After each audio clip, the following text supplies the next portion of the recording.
Halo semua, perkenalkan nama saya Atila Putri Natasha dengan NPM 2321030076. Di sini saya akan membahas salah satu permasalahan ekologi, yaitu polusi udara. Setiap hari kita menghirup sekitar 20.000 kali. Tapi tahukah Anda bahwa setiap tarikan nafas itu bisa mengandung racun yang dapat membunuh kita secara perlahan? Menurut WHO tahun 2024, polusi udara menyebabkan 7 juta kematian prematur setiap tahunnya. Di Indonesia, khususnya Jakarta, tingkat PM 2,5 mencapai hingga 45,3 mikrogram per meter kubik, yang seharusnya batas aman WHO yaitu 5 mikrogram per meter kubik. Ketika kamu menghirup udara tercemar, partikel halus seperti PM 2,5 masuk ke saluran pernapasan dan menempel di dinding alveolus. Partikel ini memicu stres oksidatif, merusak jaringan paru-paru, dan mengganggu pertukaran oksigen. Dalam jangka panjang, polusi udara bisa memicu fibrosis paru, mempercepat penuaan paru-paru, bahkan menyebabkan gagal napas. Ini bukanlah hanya angka, tetapi ini adalah krisis kesehatan yang kita hirup setiap detiknya. Polusi udara tidak muncul begitu saja. Ada 4 kejadian yang kita ciptakan sendiri untuk menyebabkan polusi udara tersebut. Yang pertama, emisi kendaraan. Di Indonesia, jumlah kendaraan mencapai 146 juta unit pada 2023. Setiap hari, jutaan kendaraan ini melepaskan karbon monoksida, nitrogen oksida, dan partikel berbahaya ke udara yang kita hirup. Kedua, aktivitas industri.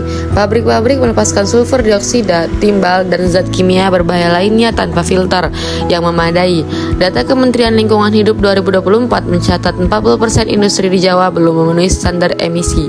Ketiga, pembakaran sampah dan lahan.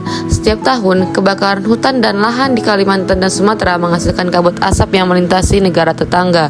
Tahun 2023 saja 300.000 hektar lahan terbakar. Keempat, pembangkit listrik berbahan bakar fosil. PLTU batubara masih menyumbang 60% listrik nasional, sekaligus menjadi sumber utama emisi CO2 dan partikel berbahaya. Dampak polusi udara bukan cerita masa depan, tapi ini terjadi sekarang. Bagi kesehatan manusia, polusi udara menyebabkan infeksi saluran pernapasan akut atau ISPA, asma, penyakit jantung, stroke, bahkan kanker paru-paru. Data Kementerian Kesehatan 2024 menunjukkan ISPA adalah penyakit nomor 1 di Indonesia dengan 4,5 juta kasus per tahun. Anak-anak dan lansia adalah kelompok paling rentan. Bagi lingkungan, polusi udara memicu hujan asam yang merusak ekosistem. Tanaman sulit berfotosintesis karena tertutup debu dan partikel. Kualitas tanah menurun, hasil panen berkurang, lapisan ozon menipis, membuat radiasi UV berbahaya semakin kuat. Bagi ekonomi, kerugian ekonomi akibat polusi udara di Indonesia mencapai 600 triliun per tahun, setara 4% dari PDB nasional. Ini termasuk biaya kesehatan, hilangnya produktivitas kerja, dan kerusakan lingkungan. Jakarta, anak-anak mengalami fungsi penurunan paru-paru hingga 20% dibandingkan di daerah bersih lainnya. Bayangkan, mereka hidup dengan masa depan dengan paru-paru sudah rusak sejak dini. Krisis ini terasa besar, tapi dimulai dengan langkah kecil kita, ini bisa kita lakukan untuk mengurangi polusi udara. Sebagai individu, kita dapat mengurangi kendaraan pribadi, gunakan transportasi umum, sepeda, atau carpooling. Jika 100 orang beralih ke transportasi umum, kita mengurangi 50 ton emisi CO2 per tahun. Yang kedua, hemat energi listrik. Matikan perangkat elektronik yang tidak terpakai, gunakan lampu LED yang 75% lebih hemat energi. Yang ketiga, hindari membakar sampah. Pilah sampah organik untuk kompos dan sampah anorganik untuk didaur ulang. Yang keempat, tanam pohon. Satu pohon dewasa dapat menyerap 22 kg CO2 per tahun dan menghasilkan oksigen untuk 2 orang. Yang kelima, dukung produk ramah lingkungan. Pilih produk dengan jejak karbon rendah.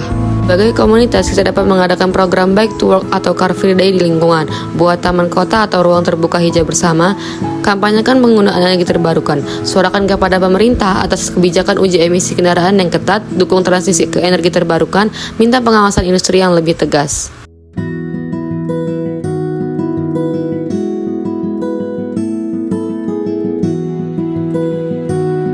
Setiap udara adalah anugerah. Mari kita jaga udara tersebut agar tetap bersih untuk kita, anak cucu kita, dan untuk bumi kita.